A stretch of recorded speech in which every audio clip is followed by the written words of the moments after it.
अल्हम्दुलिल्लाह रब्बिल आलमीन वस्सलातु वस्सलामु अला रसूलिहिल करीम व अला आलिहि व अस्हाबिहि अजमईन अम्मा बाद वअऊज़ु बिल्लाहि मिनश शैतानिर रजीम बिस्मिल्लाहिर रहमानिर रहीम अवलम यरल्लज़ीना कफ़रू अन्नस समावाति वल अर्द कानता रत्क़न फ़फ़तक़नाहुमा बिस्मिल्लाहिर रहमानिर रहीम रब्बिश्रह ली सदरी वयस्सिर ली अमरी वहलुल उक़दतम मिन लिसानी यफ़क़हू क़ौली।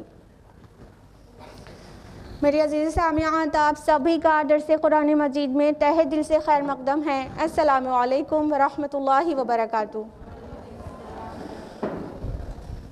बहुत खुशी की बात है कि हमारे दरमियान आज डॉक्टर सादिया फ़ातिमा हॉस्पिटल से हैं, तो I would like to welcome doctor Sadia. आपका आना हमारे लिए ज़ाहिर बात है कि एप्रिसिएशन का ज़रिया होगा और भी कुछ गेस्ट एक्सपेक्ट कर रहे हैं इंशाअल्लाह। तो सिस्टर सादिया, आपका दिल की गहराई से वेलकम है और ये मेरे लिए बहुत डेयरिंग होगा आज का दर्स प्रेजेंट करना, क्योंकि साइंस के कई एक्सपर्ट्स यहाँ पर मौजूद हैं, डॉक्टर भी मौजूद है और हम जा रहे हैं साइंस की बात करने। तो it's really daring for me, लेकिन अल्लाह ताला मदद करेगा इंशाअल्लाह। तो कौन सी सूरह चल रही है दर्स कुरान मजीद में? सूरह अल-अंबिया। किस आयत तक लास्ट वीक हुआ था? 29 तक, बिल्कुल सही।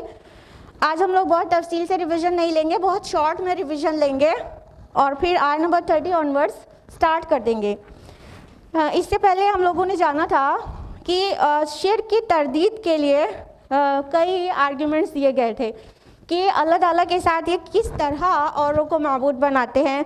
क्या इनके पास पहले कोई आसमानी किताब ऐसी है जिससे शिर्क को मतलब उसका कोई सबूत मिलता है, और कहा गया हाथु बुरहानकुम, अगर ऐसा कुछ है देन प्रोड्यूस योर प्रूफ।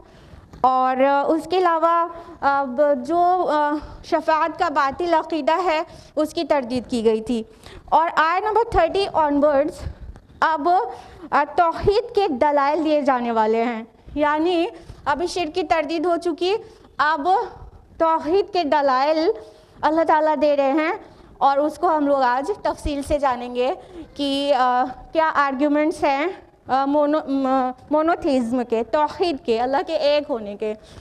उसी सिलसिले में बात आगे बढ़ती है। आयत नंबर 30 है, औज़ु बिल्लाहि मिनश शैतानिर रजीम बिस्मिल्लाहिर रहमानिर रहीम अवलम यरल्लज़ीना कफ़रू अन्नस समावाति वल अर्द कानता रत्क़न फ़फ़तक़नाहुमा।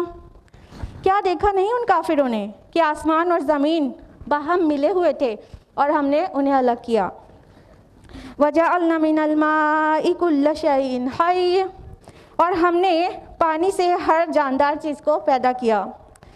अफला युमिनून, तो फिर क्या ये लोग तभी ईमान नहीं लाएंगे? अल्लाह सुब्हानहू व तआला फरमा रहे हैं कि क्या ये लोग जिन्होंने इनकार किया देखते नहीं? किसको कहा जा रहा है? इन लोगों ने जो इनकार किया वो देखते नहीं, यानी इससे पहले जो शिर्क की तरदीद थी तो वो लोग इनकार कर रहे थे अल्लाह के एक होने पर, तो अब तौहीद की दलील दी जा रही है। क्या ये देखते नहीं? और यहाँ पे जो यरा वर्ड आया है ये मतलब रुया देखने के लिए ही सिर्फ नहीं आया, और ये सर की आंखों से देखने के लिए सिर्फ नहीं आया, बल्कि ये आया है विजन के लिए, साइट के लिए नहीं, फोरसाइट के लिए, विजन के लिए आया है। क्या इनको समझ नहीं आता? क्या ये देखते नहीं? अब ऐसे करके तौहीद की दलील दी जाने वाली है। क्या चीज़ अल्लाह ताला कह रहे क्या नहीं देखते? अन्नस समावाति वल अर्द, कि ज़मीन और आसमान कानता थे दोनों, रतकन जुड़े हुए, फफतकनाहुमा और हमने उन्हें अलग किया। देखिए यहाँ पे टू ऑपोजिट वर्ड्स आए हैं, रत्क और फतक। ये जो आया है रतकन, तो ये रत्क से है। हाँ, रत्क का माना होता है यकजा करना, मिलाना, इकट्ठा करना और जोड़ना, ज्वाइन करना और फ्यूज़ करना, ठीक है। और फफतकनाहुमा जो वर्ड है वो है फतक से।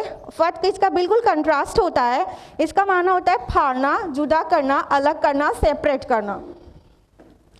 अल्लाह ताला कह रहे हैं कि आए देखते नहीं कि ज़मीन और आसमान पहले जुड़े हुए थे और हमने इनको अलग अलग किया। एक तर्जुमा ये भी आता है कि ये ज़मीन और आसमान बंद थे और हमने उन्हें खोला।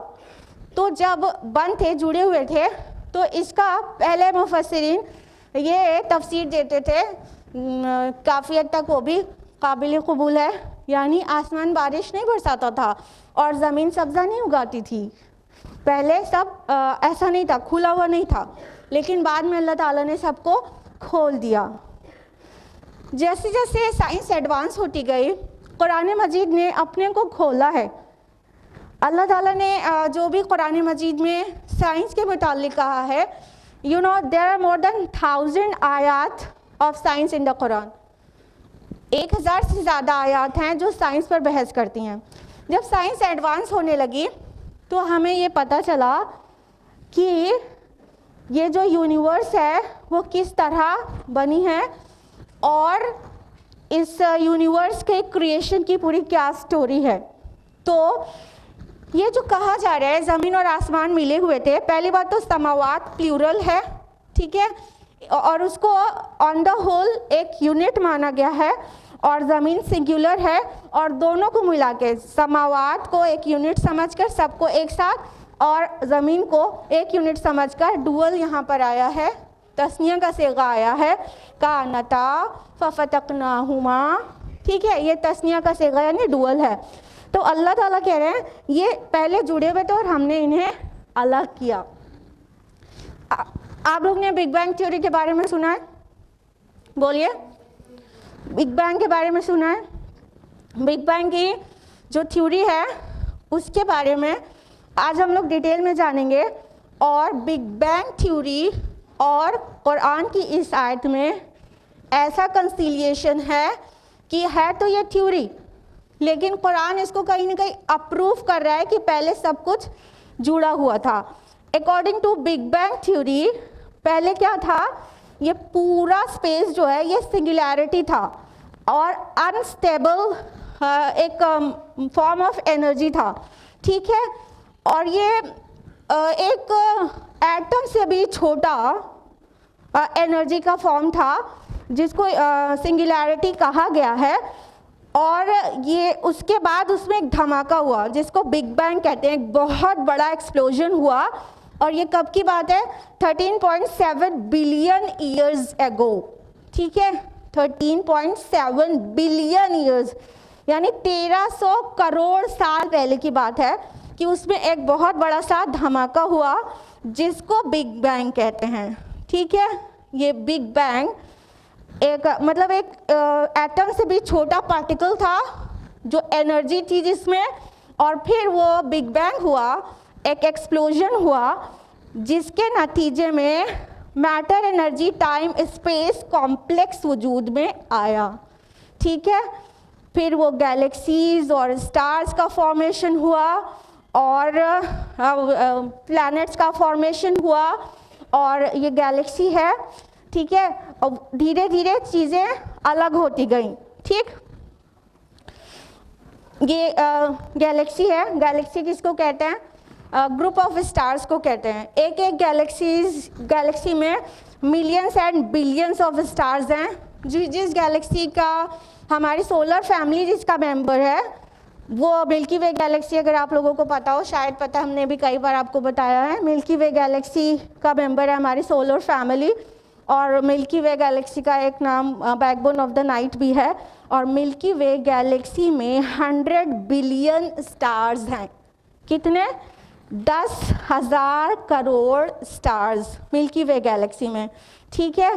तो इस तरह बहुत सारी गैलेक्सीज वजूद में आई और हर गैलेक्सीज में कितने कितने स्टार्स हैं और फिर स्टार्स के अलग अलग प्लैनेट्स हैं और जो एक सन का फॉर्मेशन हुआ तो उसका जो एक प्लैनेट है अर्थ, बहुत छोटा सा, तो वो वजूद में आया। और जब हमारी अर्थ का फॉर्मेशन हुआ था तो वो एक बिल्कुल हॉट बॉल थी, आपने ये साइंस में पढ़ रखा होगा बचपन में, वो बिल्कुल आग का गोला थी और इस आग के गोले में ये ठंडा होता गया यहाँ तक कि हम जिस ज़मीन पर रहते हैं ये वजूद में आ सकी, ठीक है। सिर्फ इतना ही नहीं, हम आपको एक वीडियो भी दिखाने वाले हैं ताकि आपको बिग बैंग थ्योरी ठीक से पता चल जाए और साथ में आपको एक्सप्लेन भी करते चलेंगे कि कैसे बिग बैंग हुआ और किस तरह हमारी अर्थ का फॉर्मेशन हुआ फाइनली। देखिए ये बिग बैंग हो गया, फिर एक एटम से भी ज़्यादा छोटा पार्टिकल था जिसमें ये धमाका हुआ है और फिर हमारा जो टाइम एंड स्पेस कॉम्प्लेक्स है वो वजूद में आया। जब बिग बैंग नहीं हुआ था then there was no time and space. Scientist इस चीज़ को मानते हैं कि टाइम एंड स्पेस कॉम्प्लेक्स जो है बिग बैंग के बाद वजूद में आया है, उससे पहले कुछ भी नहीं था। तो जब कुछ भी नहीं था तो क्या था? अल्लाह था, ठीक है। अल्लाह ताला अव्वल भी है आखिर भी है, तो अल्लाह मौजूद था। और जो अल्लाह ताला के नाम को हम एक जानते हैं ना, बदी, मतलब हम खालिक भी है, फातिर भी है, बदी भी है। बदी, ये तीनों वर्ड्स की जो मीनिंग होती है वो क्या होती है? क्रिएटर, पैदा करने वाला। बदी किसको कहते हैं? वो क्रिएटर जो आउट ऑफ नथिंग कुछ पैदा कर दे। तो ये सिर्फ अल्लाह ताला है। एटम कितना छोटा सा होता है, एटम से उसके अंदर इतनी एनर्जी होती है एटम में। एटम बम आप लोग जानते हैं कि कितनी एनर्जेटिक होता है। देखिए सन का फॉर्मेशन है जो आप देख रहे हैं, ठीक है। और ये छोटे बहुत सारे स्टार्स इसी तरह मतलब वजूद में आते चले गए हैं और ये सारे स्टार्स जो हैं ये न्यूक्लियर फ्यूजन के रिजल्ट में वजूद में आए हैं। फिर स्पेस में और जितना कुछ भी है जैसे एस्टेरॉयड्स वगैरह हैं और डिफरेंट स्पेशल बॉडीज़ हैं, वो सब वजूद में आई। ये according to big bang theory जो आप इस वक्त देख रहे हैं, अर्थ जब ये एक बॉल थी तो इस पर एक बहुत बड़ा एस्टेरॉयड, एक बहुत बड़ी स्पेशल बॉडी इससे टकरा गई है। फिर क्या हुआ है आपको पता है? अभी दिखाते हैं।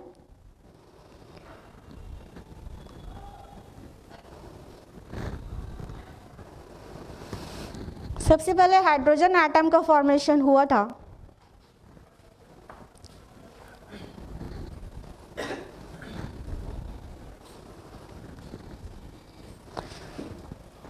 ये अर्थ से एक स्पेस की कोई बॉडी टकराई है, उसके बाद आप लोग ने साइंस में पढ़ रखा होगा, और हमारी अर्थ ब्रेक हो गई और जो हमारी ज़मीन है जब ये टूट गई तो इसका एक टुकड़ा निकल कर इसको रिवॉल्व करने लगा, जिसको आपको पता है मून कहते हैं। ये देखिए चांद, ये सैटेलाइट है अर्थ का और ये अर्थ का ही हिस्सा है।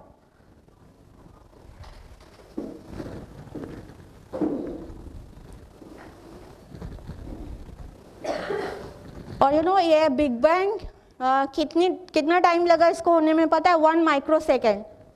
1 माइक्रोसेकेंड का मतलब होता है 10⁻⁻⁶ सेकेंड, यानी 1 सेकेंड का 1 करोड़वां हिस्सा। इतनी देर में बिग बैंग हो गया है, यानी जो एक्सप्लोजन हुआ था वो 1 सेकेंड का 1 करोड़ हिस्सा बना लीजिए, तो एक हिस्सा जितना टाइम है उतनी जल्दी बिग बैंग हुआ है। ये देखिए हमारी अर्थ किस तरह से फॉर्म हुई है वो आप सब देख सकते हैं कि धीरे धीरे किस तरह से चेंज हुई है। ये बिलियंस ऑफ ईयर्स लगे, देन मिलियंस ऑफ ईयर्स लगे हैं ये सारी चीज़ें होने में कि ज़मीन हमारे रहने के लायक होती।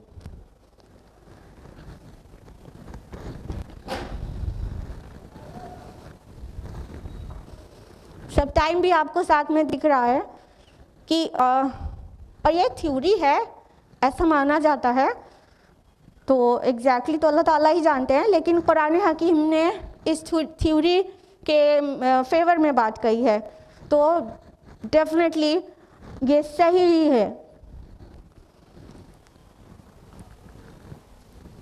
और कुरान में जितनी साइंस की आयत हैं उनमें से बहुत सारे आयत साइंटिफिक फैक्ट बन चुकी हैं।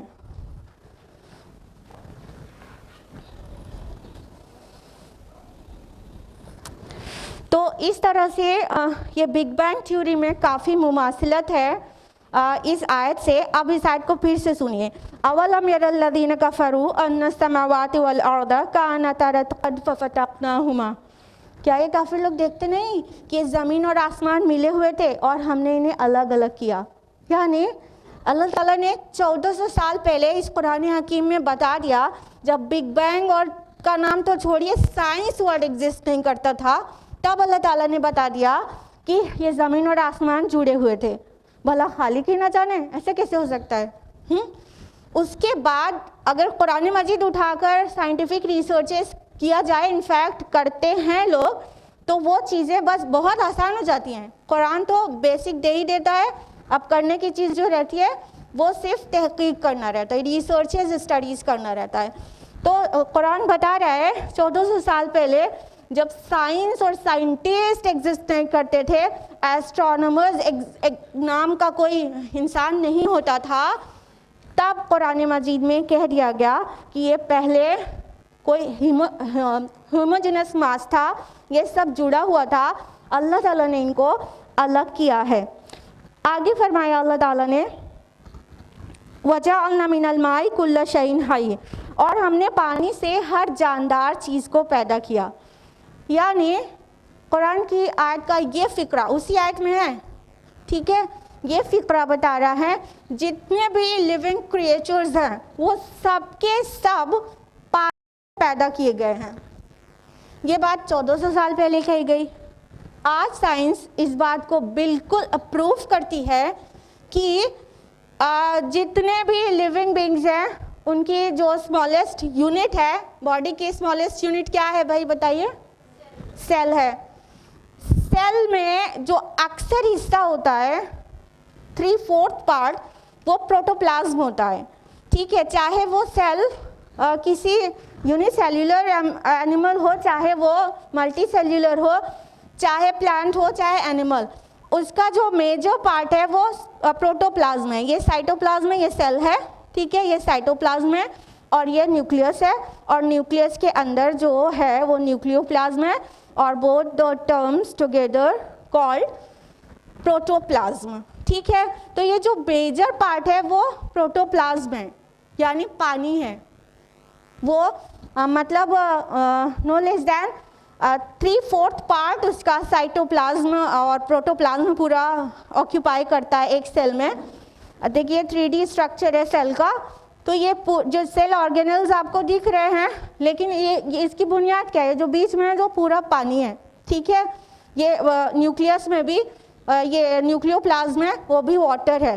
तो वो कोई भी सेल हो, तो वो चाहे वो अमीबा हो, आप जानते हैं अमीबा यूनिसेल्युलर होता है, और there are many organisms which are unicellular. तो अमीबा भी यूनिसेल्युलर होता है। तो चाहे वो अमीबा हो, उसमें भी उसका जो मेजर पार्ट है वो साइटोप्लाज्म है, और चाहे वो होमो सैपियंस हो, ह्यूमन सेल हो, उसका भी अक्सर हिस्सा साइटोप्लाज्म है। चाहे वो प्लांट सेल हो या एनिमल सेल हो, बैक्टीरियल सेल हो या कोई भी सेल हो, उसका जो मेजर पोर्शन है वो पानी है। यही वजह है कि हम पानी के बगैर ज़िंदा नहीं रह सकते। देखिए ये प्लांट सेल है, और ये प्लांट सेल, एनिमल सेल, कोई भी सेल हो, वो सब में साइटोप्लाज्म ही मेजर पार्ट है। तो यही रीज़न है कि हम पानी के बगैर सर्वाइव नहीं कर सकते, क्योंकि हमारी बॉडी का ना सिर्फ कुकम्बर और वाटरमेलन की बॉडी का अक्सर हिस्सा पानी है, हमारी बॉडी का भी अक्सर हिस्सा पानी है, तो हम पानी के बगैर सर्वाइव नहीं कर सकते। और ये बात कुरान हकीम ने इतने पहले वाज़े कर दी है कि every living creature has been made by water, पानी से बनाया अल्लाह ताला ने। अब आप खुदा न खास्ते ये सोच रहे हो कि इंसान के लिए आदम अलैहिस्सलाम के लिए कि हमने उनको मिट्टी से बनाया, और आज कहा जा रहा है पानी से बनाया। इनफैक्ट सूरह नूर सूरह नंबर 24 आयत नंबर 45 में भी कहा गया कि हमने हर एक जानदार को पानी से पैदा किया। तो इज़ इट नॉट कॉन्ट्रडिक्शन कि एक जगह कहा गया पानी से बनाया, एक जगह कहा गया आदम को मिट्टी से बनाया? ये क्या है? ये कॉन्ट्रडिक्शन नहीं है। देखिए, जो आदम अलैहिस्सलाम की तख्लीक के लिए जो अल्फाज आते हैं वो तुराब आता है, मिट्टी, ठीक है, मिट्टी से बनाया, और तीन आता है, तीन उस गारे को कहते हैं जो पानी मिला के सान दिया गया हो, ठीक है। तो मिट्टी उसका मेन कॉन्स्टिट्यूएंट है, लेकिन उसमें डाला गया है पानी, ठीक है। तो वो तीन बना, तीन लाजिम में तब्दील हुआ, फिर हमारी मसनून में तब्दील हुआ, फिर सलसालिम में हमारी मसनून में तब्दील हुआ, फिर सलसालिन कल फ़खार कहा गया उसमें तब्दील हुआ, ठीक है। मिट्टी गारा, सड़ा हुआ गारा, बदबू करने वाला लसलसा गारा जिसमें बदबू पड़ गई हो, और फिर वो सूख गया तो ठेकरा, फिर वो बिल्कुल जैसे क्रैक होने वाला ठेकरा, ये सारे अल्फाज आए हैं। तो जो वो है वर्ड तुराब, मिट्टी सानी गई पानी डाल के तो गारा बनाना, तो पानी भी है, मिट्टी भी है। और हमारी बॉडी में डॉक्टर सादिया यहाँ पर मौजूद हैं, यह प्रूफ करती है कि नहीं, हमारी बॉडी में जो भी कॉन्स्टिट्यूएंट्स हैं वो मतलब मोर और लेस वही मिट्टी में भी है, ये भी साइंस प्रूव कर रही है, ठीक है। यानी हमारी बॉडी मैग्नीशियम, कैल्शियम, पोटेशियम, जिन एलिमेंट्स हमारी बॉडी में है वही एलिमेंट्स सॉइल में भी है। तो ये दोनों चीज़ें प्रूव होती है कि हम मिट्टी से भी बने हैं और पानी से भी। और कुरान में एक नहीं दो जगह पर कह दिया गया कि हमने हर जिंदा चीज़ को पानी से बनाया है। उसके बाद भी क्या ये ईमान नहीं लाते? हम पानी के बगैर जी सकते हैं? नहीं जी सकते, क्योंकि हमारी बॉडी के लिए वाटर एक नेसेसिटी है, तो हम नहीं जी सकते। कहा अफला युमिनून, यानी इतना कुछ जानने के बाद भी ईमान नहीं लाएंगे। अब आप सोच रहे होंगे कि अल्लाह अकबर, हम लोग तो आज ये सब कुछ जान पाए ना 21st सेंचुरी में, ठीक है 20th सेंचुरी 19th सेंचुरी तक भी चले जाइए, इतने साल के बाद 1200 साल के बाद वो चीज़ें पता चली हैं, 1300 साल के बाद वो सारी चीज़ें साइंस टेक्नोलॉजी एडवांस हुई है, और अल्लाह ताला कुरान में इतने पहले से बता दिया। अब देखिए सहाबा के ईमान और अपने ईमान में फ़र्क समझ लीजिए। वो साइंटिफिकली पूरी बात समझ भी नहीं रहे होते थे, बट येट उनका ईमान किस दर्जे का होता था। कुरान की एक शान है कि वो हर दौर में वो एक्सप्लेन हो जाता है। ये अलग बात है कि हम लोग 1400 साल के बाद कुरान में जो साइंटिफिक आयात हैं वो अब बहुत बेहतर तरीके से समझ सकते हैं, लेकिन अल्हम्दुलिल्लाह अल्लाह ताला ने कुरान हकीम में ऐसे अल्फाज इस्तेमाल किए हैं कि वो एक से ज़्यादा 10 से 50 मीनिंग देते हैं। तो हर दौर में कुरान एक्सप्लेन हुआ है, समझ में आया है, चाहे वो एक लेमैन हो चाहे वो एक इंटेलेक्चुअल हो। तो हर दौर में कुरान की वही आयत किसी दूसरे वे में अपना मीनिंग देती थी, किसी और एरा में, और दूसरे दौर में वो कुछ और एडिशनल माना के साथ वाज़ेह होकर सामने आ जाती है। तो अल्लाह ताला कह रहे हैं इतना कुछ देखने के बाद भी क्या ये ईमान नहीं लाएंगे? हाँ, उसके बाद भी नबी से मुतालबा करते रहेंगे कि मुझे कोई मोजिज़ा दिखाइए, मुझे निशानी दिखाइए। जब तक हम मोजिज़ा नहीं देख लेंगे तब तक ईमान नहीं लाएंगे। क्या ये मोजिज़ात नहीं है? कैसे हकीर पानी से इंसान बना, दुनिया की सारी चीज़ें पानी से बनी, क्या ये सारी चीज़ों पे गौर व फिक्र करके समझ नहीं पा रहे? आप पता है गौर व फिक्र से इंसान बहुत दूर तक जा सकता है, बहुत दूर तक। इसलिए जो इंट्रोवर्ट पर्सनालिटीज़ होते हैं उनको बात बहुत आसानी से समझ में आ जाती है, एक्सट्रोवर्ट्स को मुश्किल से समझ में आती है। तो कोशिश करें, अगर आपका मिजाज एक्सट्रोवर्ट टाइप पर्सनालिटी है आप, तो कोशिश करें एम्बीवर्ट बनने की, गौर व फिक्र ज़रूर करें। गौर व फिक्र से आप बहुत दूर तक पहुंच सकते हैं। अल्लाह ताला ने अगली आयत में फरमाया, आयत नंबर 31, वजअलना फिल अर्दि रवासिया तमीद बिहिम, और हमने ज़मीन में मजबूत पहाड़ जमा दिए ताकि वो उन्हें लेकर एक तरफ झुक ना जाए। वजअलना फ़ीहा फ़िजाजन सुबुलन लअल्लहुम यहतदून, और हमने उसके अंदर बड़े कुशादा रास्ते बनाए ताकि ये लोग राहयाब हों। अब अल्लाह ताला एक और साइंटिफिक बात कह रहे हैं। क्या कह रहे हैं? कि हमने ज़मीन में मजबूत एंकर्स बना दिए। यहाँ पर रवासी वर्ड आया है जो कि अब मतलब रस्सा से है। रस्सा का माना होता है एंकर्स ऑफ द शिप। अगर शिप को एंकर नहीं लगाया जाए तो क्या होगा? निकल जाएगा, ठहरेगा, रुकेगा, ठहर पाएगा किनारे पर? नहीं। तो पहाड़ को अल्लाह ताला ने कहा कि हमने एंकर्स की तरह, हमने पेग्स की तरह, खूंटियों की तरह गाड़ दिया है, ठोक दिया है, ताकि तुम्हें लेकर लुढ़क ना पड़े। फरमाया सूरा नबा, सूरा नंबर 78, आयत नंबर 7 और 8, अलम नजअलिल अर्द मिहादा वल जिबाला औतादा, क्या हमने पहाड़ों को खूंटियों की तरह, क्या हमने ज़मीन को नहीं बिछा दिया और पहाड़ों को खूंटियों की तरह नहीं गाड़ दिया? तो अल्लाह ताला कह रहे पहाड़ों को खूंटियों की तरह गाड़ा है, और यहाँ पे कहा कि पहाड़ों को इस तरह ठोका है, गाड़ा है कि तुमको लेके वो डिसबैलेंस ना होने लगे। ये क्यों कहा गया? अगर जियोलॉजी का आप मुताला करें तो आपको पता चलेगा ये जो पहाड़ हैं, ये जो माउंटेन्स हैं, इनका फॉर्मेशन कैसे हुआ है। जैसे अभी आप लोगों ने बिग बैंग थ्योरी में देखा कि अर्थ का फॉर्मेशन कैसे हुआ है, तो अर्थ का फॉर्मेशन होने के बाद भी उसमें बहुत सारे चेंजेस हुए हैं। तो फिर अर्थ की जो टॉप लेयर होती है, कौन उस लेयर को क्या कहते हैं, किसी को पता है? नहीं, अर्थ की टॉप लेयर की बात कर रहे हैं, एटमॉस्फेयर की नहीं, अर्थ की। Exactly, earth crust. तो ये जो क्रस्ट है ना, ये बहुत थिन है और प्लेट्स में टूटी हुई है। और टूटी कैसे है? ये आप देख रहे हैं, ये फोल्डिंग फिनोमेना के ज़रिए पहाड़ों का फॉर्मेशन हुआ है।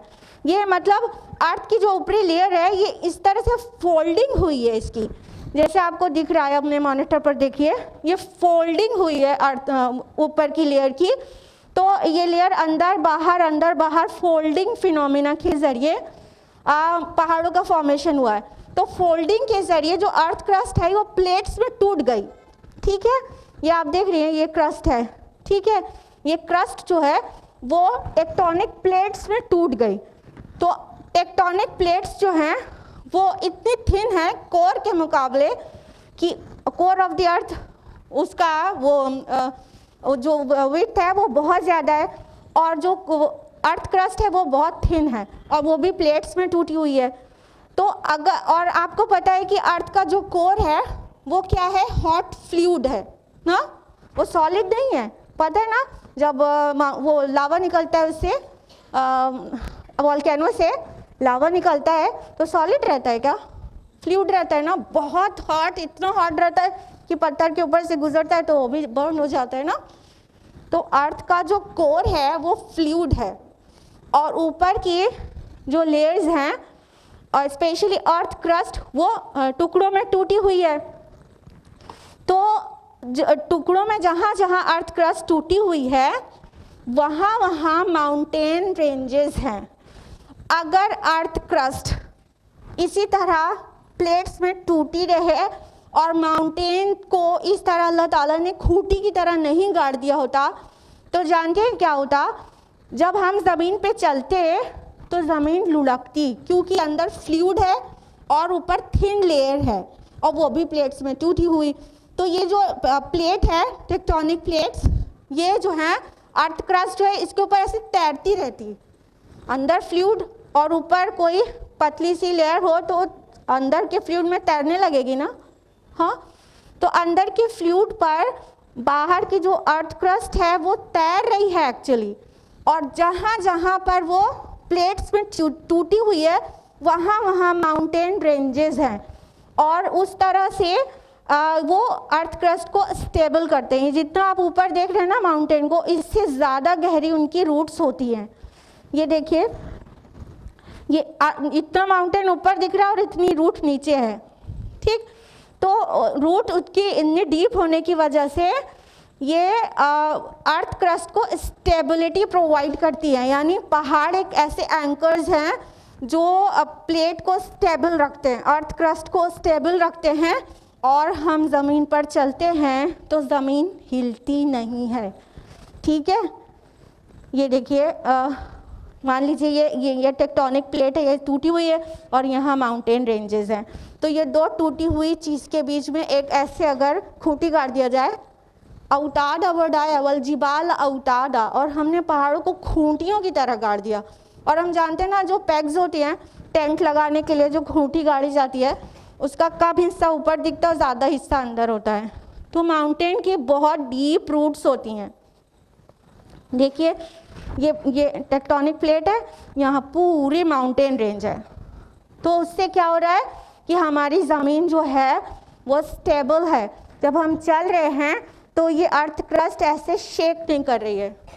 अगर माउंटेन्स ना हो तो ये अर्थ क्रस्ट शेक करे, जैसे जैसे हम चले वैसे वैसे ये लुढ़के, और हम कभी भी नहीं चल पाए, कभी भी नहीं चल पाए। तो अल्लाह ताला ने ये माउंटेन्स को बनाया ताकि हम ज़मीन में स्टेबल तरह से चल पाए। अब ये मॉडर्न जियोलॉजी बता पाई है कि माउंटेन की रूट्स हैं गहरी, जितना ऊपर दिखता है उससे ज़्यादा अंदर होता है, और टेक्टोनिक प्लेट्स में टूटी हुई है अर्थ क्रस्ट और उस पर तैर रही है, और माउंटेन रेंजेस की वजह से वो स्टेबल हो जाती है। ये तो मॉडर्न जियोलॉजी हमको बता रही है। कुरान में कितना वाज़े लिखा हुआ है। अब फिर से सुनिए इस फिक्रे को, इस आयत को, वजअलना फिल अर्द रवासिया अन तमीदा बिहिम, और हमने ज़मीन में पहाड़ों को गाड़ दिया ताकि वो तुम्हें लेकर लुढ़क ना पड़े। अभी क्लियर हुआ है कि अगर माउंटेन नहीं होता तो हम कैसे लुढ़क जाते। अल्लाह ताला ने कितनी साइंटिफिक बात जो 1300 साल बाद पता चलने वाली थी इंसानों को, कुरान मजीद में पहले से मेंशन कर दिया है। सुभान अल्लाह। और आगे फरमाया कि हमने उसके अंदर बड़े कुशादा रास्ते बनाए ताकि तुम लोग राहयाब हो। यानी माउंटेन्स के बीच में वैली होती है। हाँ, आपने देखा है जहाँ पूरा हिल एरिया होता है, तो अगर बीच में दो या दो से ज़्यादा पहाड़ों के बीच में रास्ते ना हो, वैलीज ना हो, तो पूरा ब्लॉक नहीं हो जाए एक हिस्सा ज़मीन का दूसरे हिस्से से। अभी साइंस इतनी एडवांस हो चुकी है कि हम प्लेन पर सफ़र करते हैं, लेकिन अभी भी सब लोग प्लेन पर सफ़र नहीं करते। कुछ लोग अफोर्ड नहीं कर सकते और कुछ डर के मारे नहीं करते। क्यों? हाँ, डर लगता है। तो अभी भी प्लेन हम अभी एयर से जा सकते हैं एक जगह से दूसरी जगह, लेकिन क्या सब लोग अफोर्ड कर पाते? नहीं कर पाते। उससे पहले तो ज़मीनी सफ़र था ना, समुद्री सफ़र भी कम था, सबसे ज़्यादा ज़मीनी सफ़र इंसान ने किया है और आज भी करता है। अगर माउंटेन रेंजेस की वजह से पूरा मतलब बीच में कोई गैप ना रहे, वैलीज ना रहे, तो पूरा ब्लॉक हो जाने वाला है ना। एक हिस्सा दूसरे हिस्से से बिल्कुल ब्लॉक हो जाए, यानी जहाँ हिमालय है तो इधर के हिमालय के इधर के लोग उधर की साइड पे जा ही ना पाए, इल्ला ये कि बहुत लंबा चक्कर लगा के जाएं। अल्लाह ताला ने माउंटेन रेंजेस बनाई, लेकिन फरमाया कि हमने उनके अंदर बड़े कुशादा रास्ते बना दिए। माउंटेन्स के बीच में वैलीज होती हैं और आसानी से इंसान एक जगह से दूसरी जगह का सफ़र कर सकता है। इंसान चाहे जितने पहले का हो, लेकिन उसने सफ़र किया है, वो अपनी जगह से दूसरी जगह गया है और उसमें बहुत सारे फ़ायदे होते हैं, बहुत तरह के। आपको सफ़र का फ़ायदा किसको नहीं पता होगा। और यहाँ तक कि ये भी होता है कि एक जगह ज़मीन में बहुत सारी पैदावार होती रहे तो वो जो है फर्टाइल नहीं बचती फिर वो वाली सॉइल, तो या तो फिर ये करे इंसान कि भूखा मर जाए वहीं रहे, या एक और ऑप्शन है कि मूव करे दूसरी जगह और दूसरी ज़मीन में पैदावार करे और खाए और ज़िंदा रहे। तो इस पर्पज़ के लिए भी इंसान मूव करता है और लॉट्स ऑफ पर्पजेज़ होते हैं सफ़र करने के। तो सफ़र करके इंसान तभी जा सकता है जब उसे चलने लायक रास्ता मिले, या तो एटलीस्ट ऐसा हो जिसको चलने लायक बना लिया जाए। क्लियर? तो अल्लाह ताला ने माउंटेन्स के बीच में वैलीज़ रखी हैं, बड़े कुशादा रास्ते रखे हैं ताकि इंसान को राह मिल सके। ये दोहरा माना दे रहा है ये फ़िक्रा। बात सिर्फ माउंटेन्स के दरमियान जो वैलीज़ हैं उसमें चलने वाले रास्ते की बात नहीं हो रही है, सिर्फ ये भी हो रही है। एक और माना दे रहा है ये फ़िक्रा, वो क्या कि अगर इंसान इन चीज़ों पे गौर करे तो रास्ता पा जाए, वो हिदायत पा जाए, वो सिरात मुस्तकीम पहचान जाए, उसे हिदायत मिल जाए। ठीक है, तो कहा कि बड़े कुशादा रास्ते बनाए, लअल्लहुम यहतदून, यही वर्ड आया है जो हिदायत के लिए आता है। तुम रास्ता पाओ ताकि तुम हिदायत पाओ। तो प्लीज़ अपने टाइट शेड्यूल से कुछ वक्त को फारिग कीजिए और गौर व फिक्र करिए, गौर व फिक्र करिए। इंसान अपने आप को टाइम नहीं देता, अपने अल्लाह को टाइम नहीं देता, बस काम काम काम। जो इंसान सिर्फ काम करता है और अपने आप को और अपने अल्लाह ताला को टाइम नहीं देता, अल्लाह ताला से बातें नहीं करता या अपने अंदर नहीं झांकता, अपने से बातें नहीं करता, वो इंसान बिल्कुल मतलब खोखला इंसान हो जाता है। इंसान के अंदर गहराई तब आती है जब वो कुछ देर खिलकत में गौर व फिक्र करता है, अल्लाह ताला की क्रिएशन में गौर व फिक्र करता है, तब जाके वो इंसान गहरा इंसान होता है, सुपरफिशियल नहीं रहता फिर। और उसके बाद उसको हिदायत भी नसीब होती है, वो अल्लाह ताला को बेहतर पहचान जाता है, अल्लाह ताला की मारिफत उसे हासिल हो जाती है। तो अपने बिज़ी शेड्यूल में से थोड़ा टाइम गौर व फिक्र में भी लगाएं। और हाँ प्लीज़ जब सफ़र करें तो म्यूज़िक कान में लगा के सुनने के बजाय वो जो माउंटेन्स देख रहे हैं, वैलीज़ देख रहे हैं और ग्रीनरी देख रहे हैं, उसको देखते रहें, ना ही किताब पढ़ें क्योंकि उससे आँखों को नुकसान भी होता है।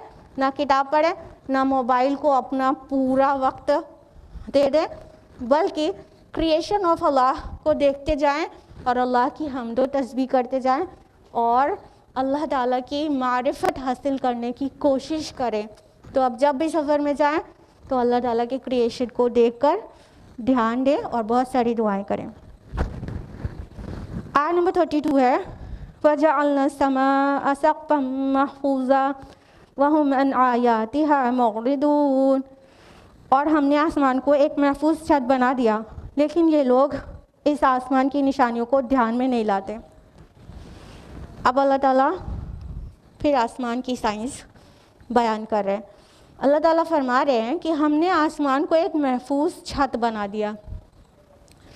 आपको पता है कि अगर आपके घर में छत ना हो तो आप चैन से सो पाएंगे, लेकिन आपको क्या होता है कि कभी कभी वो छत गिर भी जाती है। हाँ, गिर जाती है, किसी किसी क्या एक्सीडेंट हो जाता है ऐसा। आपने कभी सुना कहीं आसमान गिर गया? हाँ, नहीं सुना। आसमान को अल्लाह ताला ने ऐसी छत बनाया है जो इंतहाई महफूज है, और ये बहुत सारे माना में महफूज छत है, बहुत सारे माना में। एक तो ये कि आपने साइंस में ईवीएस में पढ़ रखा होगा कि हमारे अर्थ के ऊपर एटमॉस्फेयर में बहुत सारी प्रोटेक्टिंग लेयर्स हैं। ठीक है, बहुत सारी लेयर्स। उनमें से एक लेयर ओजोन लेयर भी है ना, आप जानते हैं। ओजोन लेयर का काम क्या है? जो हार्मफुल यूवी रेज हैं उनको अर्थ पर पहुंचने से रोकती हैं। तो बहुत सारी लेयर्स हैं, उसमें से हम तो सिर्फ आपको वो नॉन लेयर बता रहे हैं जो आप लोग ओजोन लेयर के बारे में सुनते रहते हैं, पढ़ते रहते हैं, और साइंटिस्ट के टेंशन के बारे में पढ़ते रहते हैं कि एक होल हो गया है। तो कितने टेंशन है पूरी दुनिया में कि ओजोन जो प्रोटेक्टिंग लेयर है उसमें होल हो गया है, जिससे अब हमारी ज़मीन पर जो हार्मफुल यूवी रेज हैं वो भी पहुंच जाएंगी। तो अल्लाह ताला ने ये जो हमारे सर के ऊपर आसमान है उसमें काफ़ी कई दर्जे में प्रोटेक्शन बनाया है, और उनमें से एक प्रोटेक्टिंग लेयर ओजोन लेयर भी है, जिसको हम जानते हैं और कंसर्न रहते हैं कि ओजोन लेयर का जो होल है वो और बढ़ने ना पाए, और किसी तरह यूवी रेज, ऐसी हार्मफुल यूवी रेज भी हैं जिससे हम लोग की लाइफ ही पॉसिबल ना रहे। तो उन लेयर्स को, उन रेज को ओजोन लेयर रोक लेती है। तो अल्लाह ताला ने क्या कहा, हमने प्रोटेक्टिव छत बनाया, महफूज करने वाली छत। सिर्फ इतना ही नहीं, स्पेस में बहुत सारे आसमानी पत्थर होते हैं जिनको एस्टेरॉइड्स कहते हैं। एस्टेरॉइड्स ये सिर्फ मतलब छोटे छोटे से नहीं होते, बहुत बड़े बड़े भी होते हैं। ये देखिए, अगर कोई एस्टेरॉइड अर्थ के ऊपर इस तरह से गिर जाए तो ये बचने वाली है? हाँ, ये बचने वाली है? नहीं बचने वाली है। पूरी ज़मीन बिल्कुल चूर चूर हो जाए। और इतना ही नहीं, ज़मीन के बाहर की तरफ, सूरज से बाहर की तरफ, ज़मीन से और आउटर साइड में मार्स है। मार्स के बाहर क्या है? जुपिटर है। जुपिटर जानते हैं कितना बड़ा है आपकी ज़मीन से? बताइए ना। नहीं, जुपिटर का जो डायमीटर है वो 11 टाइम्स है अर्थ से, और जो उसका वॉल्यूम है वो 1300 टाइम्स है वॉल्यूम। यानी हमारी ये जो अर्थ है वो जुपिटर में 1300 अर्थ समा सकती है। 1300 ज़मीन जुपिटर में समा सकती है। ठीक है, इतना बड़ा है। अब जिस प्लैनेट पे हमको रहना था, ज़िंदगी गुजारनी थी, वो इतना छोटा सा, और उसके बाहर वाला प्लैनेट इतना बड़ा सा। अच्छा, अभी तो हम प्लैनेट की बात कर रहे हैं। सन तो इससे बहुत बड़ा है ना, सन तो जुपिटर के बराबर नहीं है। सन का जो डायमीटर है वो अर्थ से 109 टाइम्स ज़्यादा है, और जो उसका वॉल्यूम है वो 1.3 मिलियन ज़्यादा है। सूरज 13 लाख गुना बड़ा है ज़मीन से। 13 लाख ज़मीन सूरज में अकेले समा सकती है। ठीक है, अब हम आपको बता रहे हैं जुपिटर इतना बड़ा क्यों है। जुपिटर इतना बड़ा होने से कितना बड़ा प्रोटेक्शन रहता है अर्थ का। बाहर से कोई ऐसी वैसी चीज़ टकरानी है तो जुपिटर अपनी पीठ पे खा लेता है और अर्थ महफूज रहती है। ठीक है, तो इस तरह से जितने भी स्पेशल स्टोन्स होते हैं जिनको एस्टेरॉइड्स कहते हैं, उनसे महफूज रहती है हमारी अर्थ। आसमान को अल्लाह ताला ने कहा हमने महफूज छत बनाया। एक माना में और हिफाजत होती है हमें आसमान से, और वो क्या है, जब कोई शैतान आसमान पे कुछ सुनगुन लेने के लिए जाना चाहता है, क्योंकि वो आग से बने हैं, ज़्यादा टेम्परेचर वो बियर कर सकते हैं, तो बहुत ऊपर तक चले जाते हैं, तो वहाँ उनके ऊपर तारों से मारा जाता है, और वो कोई ऐसी हरकत नहीं कर सकते आसमान में जो डिस्ट्रक्टिव हो। तो ये आप लोग जो कहते हैं ना तारे टूट रहे हैं, हाँ, ये क्या है? ये शैतान को मारा जाता है। कुरान की रोशनी में बता रहे हैं, तारों का एक फंक्शन कुरान में ये भी बताया गया है कि वो शैतानों को मारे जाते हैं। तो इस तरह से भी प्रोटेक्शन रहता है। तो अल्लाह ताला ने किस तरह से हमारी हिफाजत की है, उसकी फॉर्मेशन जो है ज़मीन और आसमान और एवरीथिंग, वो कितनी रहमतों और कितनी इनायतों से भरपूर है कि अल्लाह ताला ने हमारे लिए क्या क्या और क्या क्या और क्या क्या नहीं कर दिया। उसके बाद भी हम लोग अपनी अल्लाह की नाफरमानी पे कमर बांधे रहते हैं। फरमाया वहुमन आयातिया मुरदून, क्या तुम उनकी इन निशानियों से एराज़ कर रहे हो, ध्यान ही नहीं देते हो? निशानियाँ तुम्हें चाहिए, नबी नबी से मोजज़ात मांगते हो, ये क्या कम मोजज़ात हैं? नबी से निशानियाँ मांगते हो, ये निशानियाँ नहीं है? तुम्हें दिखाई नहीं पड़ता कि अल्लाह ताला ने किस तरह से यूनिवर्स को क्रिएट किया, अर्थ को क्रिएट किया और किस तरह से प्रोटेक्ट किया? तुम्हें दिखाई नहीं देता? तुम अभी भी इसको बिल्कुल लाइटली लिए हुए हो।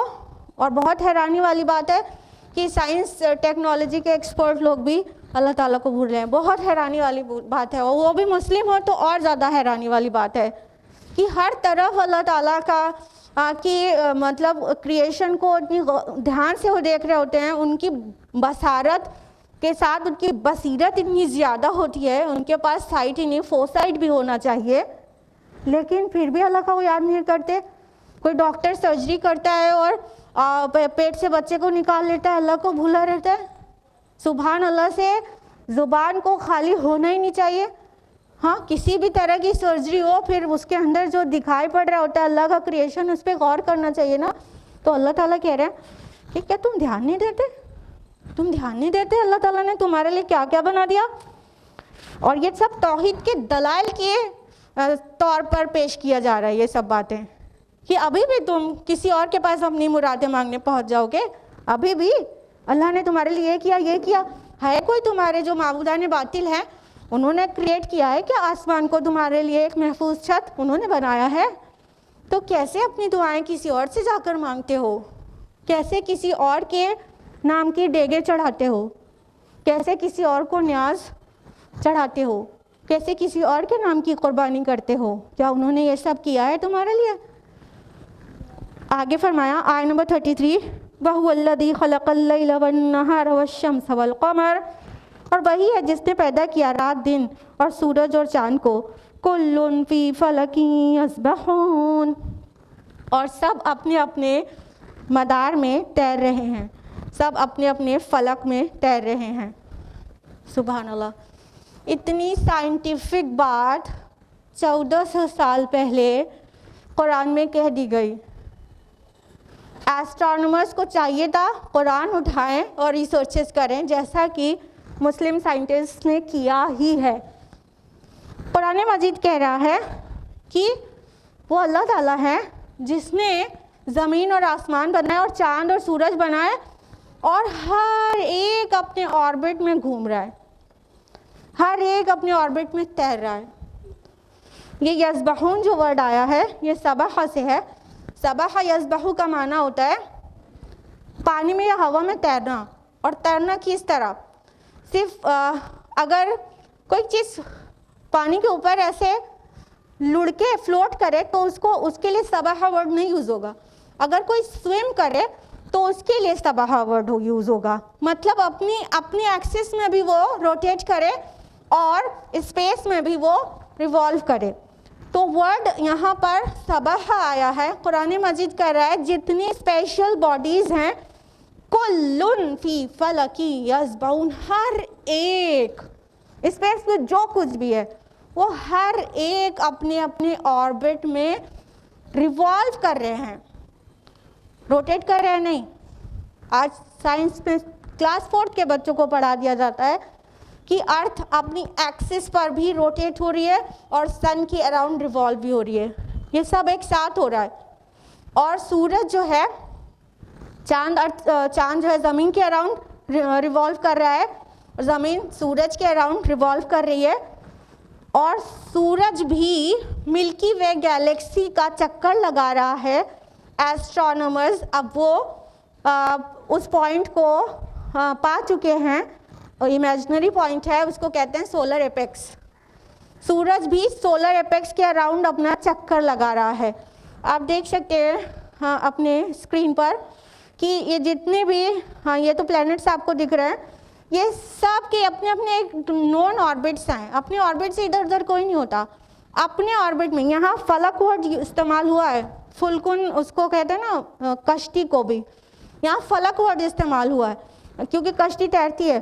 तो यह फलक जो है ऑर्बिट को कहते हैं। और आज साइंस बिल्कुल मतलब ताकी से यकीन से कह सकते हैं इसको साइंटिफिक फैक्ट बन चुका है, थ्योरी नहीं है अब, कि जो जितनी भी स्पेशल बॉडीज़ हैं वो सब अपने अपने ऑर्बिट में घूम रही हैं और सब का ऑर्बिट जो है वो इलिप्टिकल है, इलिप्टिकल ऑर्बिट में घूम रही है, और सबका जो डे होता है वो अलग अलग है। यानी अर्थ हमारी अपने रोटेशन उसका 24 आवर्स में पूरा हो जाता है, तो अर्थ का डे 24 आवर्स का होता है। बाकी सबका रोटेशन का अलग टाइम है और रिवॉल्यूशन का अलग टाइम है। तो जितने में स्पेस में सेलेस्टियल बॉडीज़ हैं सब मूव कर रही हैं, यहाँ तक कि पूरी गैलेक्सी भी मूव कर रही है, मतलब रिवॉल्व कर रही है। सारी गैलेक्सीज भी रिवॉल्व कर रही हैं। तो अल्लाह ताला तो कुरान मजीद में बहुत पहले कह रहे कुल्लुन फी फलकिन यस्बहून, सब अपने अपने ऑर्बिट में तैर रहे हैं। ये बात इंसान को तसव्वुर करना मुश्किल थी एट दैट टाइम, अभी से 1400-1450 साल पहले, कि अच्छा सूरज तो दिखता है, इधर से उधर जाता है तो सूरज चल रहा है, अच्छा चांद निकलता है बंद होता है, लेकिन कोई स्टैंड तो नहीं ले पा रहे थे। कभी कह रहे थे, कभी साइंस कह रही थी कि ये सूरज जो है ज़मीन के इर्द गिर्द चक्कर लगा रहा है, क्योंकि वो मशरिक से निकलता मगरिब में डूब जाता है। तो पहले साइंस ने ये बोला है कि सूरज ज़मीन का चक्कर लगा रहा है, फिर एकदम यू टर्न ले लिया, नहीं ज़मीन सूरज का चक्कर लगा रही है। तो साइंस तो बहुत बार यू टर्न लेती रहती है, लेकिन कुरान ने आके बिल्कुल वाज़े कर दिया था। बस एस्ट्रोनॉमर्स को इसकी तहकीक करने की ज़रूरत थी कि टेलीस्कोप मंगाते और तहकीक करके साबित हो जाता। कुरान ने पहले कह दिया कुल्लुन फी फलकिन यस्बहून, every celestial body is moving, in fact revolving in its orbit. एक इलिप्टिकल ऑर्बिट में सब के सब मूव करें। जितनी भी मतलब सेलेस्टियल बॉडीज़ हैं, कोई एक भी स्टेशनरी नहीं है, कोई एक भी सब मोशन में, कोई बिल्कुल रुका हुआ कोई है ही नहीं, सब हरकत में है। बस हम इंसान ही हैं जो लेज़ी हैं, बैठे रहते हैं, लेटे रहते हैं, सलाह के लिए भी उठने में कसम खा कर उठते हैं, हरकत में नहीं रहना चाहते। हाँ, यहाँ से कुछ सबक मिलता है। अल्लाह ताला ने ज़मीन और आसमान बनाए, सूरज और चाँद बनाए, सब बहुत डिसिप्लिन में रहते हुए हरकत में है। डिसिप्लिन को ना तोड़ते हैं, ना आपकी हरकत को रोकते हैं, ना थकते हैं, ना सो जाते हैं। और हम लोग, और अल्लाह ताला जिस तरह से हमको स्टेबल भी रखता है कि ज़मीन मूव कर रही है, लेकिन हमें कहीं पे महसूस होता है कि हम मूव कर रहे हैं। मतलब हम चलती हुई चीज़ पर है, महसूस होता है कितनी आराम से आप यहाँ बैठी हुई हैं। ये आप सर के बल स्पेस में लटकी हुई हैं। एक्चुअली गौर करिए, सर के बल स्पेस में लटकी हुई हैं आप, ज़रा सा भी हिल डुल रहा है कुछ, सुभान अल्लाह, ये अल्लाह ताला की कारीगरी है। आयत नंबर 34, वमा जअलना लिबशरिन मिन क़ब्लिकल ख़ुल्द, और है नबी सल्लल्लाहु अलैहि वसल्लम, आपसे पहले हमने किसी इंसान के लिए दवाम नहीं रखा।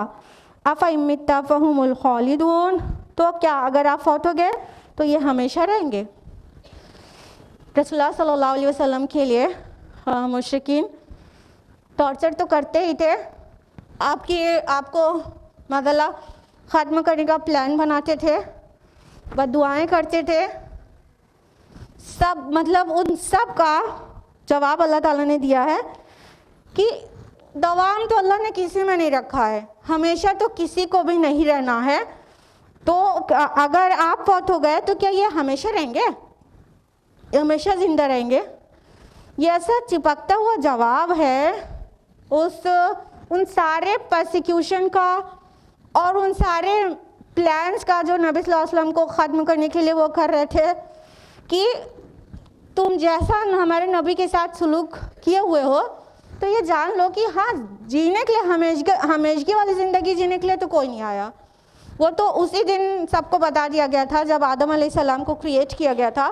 तो आलम अरवाह में सारे आदम से लेके क़यामत तक आने वालों को बता दिया गया था। सूरह बकरा सूरह नंबर 2 आयत नंबर 36 में है कि तुमको दुनिया में बहुत कम देर के लिए ठहरना होगा।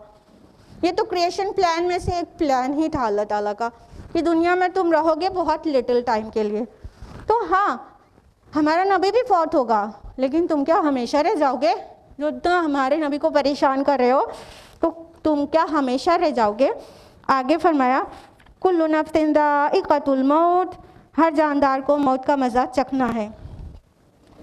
व नब्लुकुम बिश्शर्रि वल खैरि फितना, और हम आजमाते रहते हैं और हम आजमाते रहते हैं तुम लोगों को खैर और शर के ज़रिए से। व इलैना तुरजाऊन, और तुम सब लोग हमारी ही तरफ लौटा दिए जाओगे। अब ये बात कुरान मजीद में कई मकामात पर है कि तुम में से हर एक को मौत का मज़ा चखना है। हाँ, बहुत जगह पर है कुरान मजीद में कि सभी को मौत आएगी।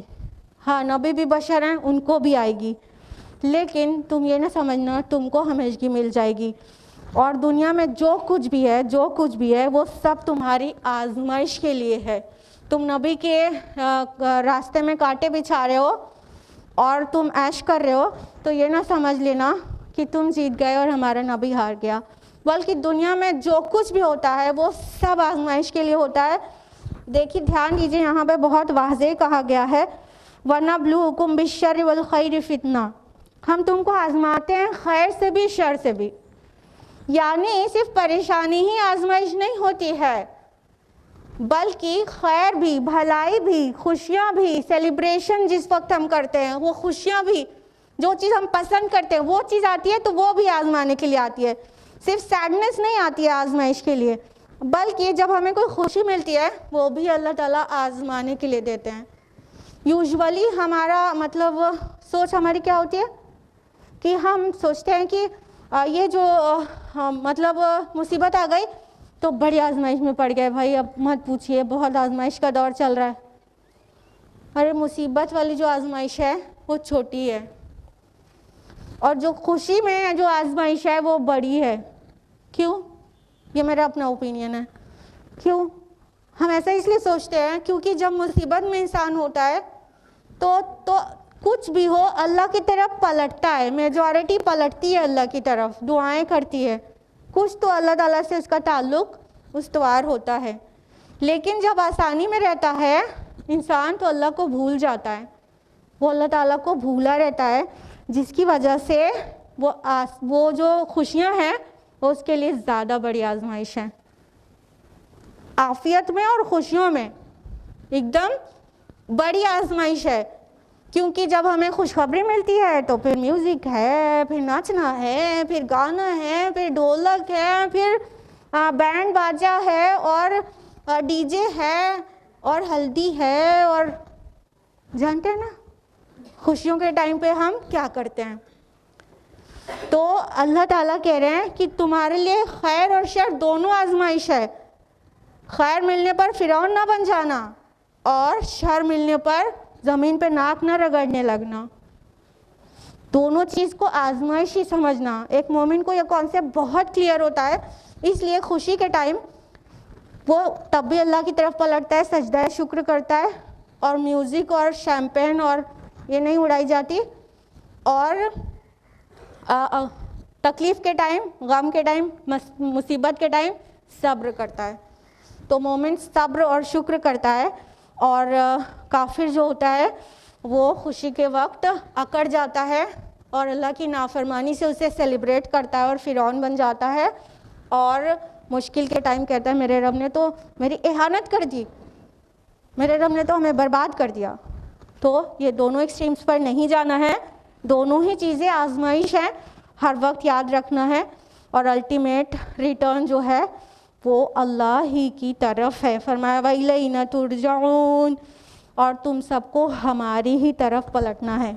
यानी जब ये आजमाइश पूरी हो जाएगी तो ultimately you will have to return towards Allah सुब्हानहू व तआला। That's why sometimes we say turn to Allah before you return to Allah. आज के लिए इतना ही।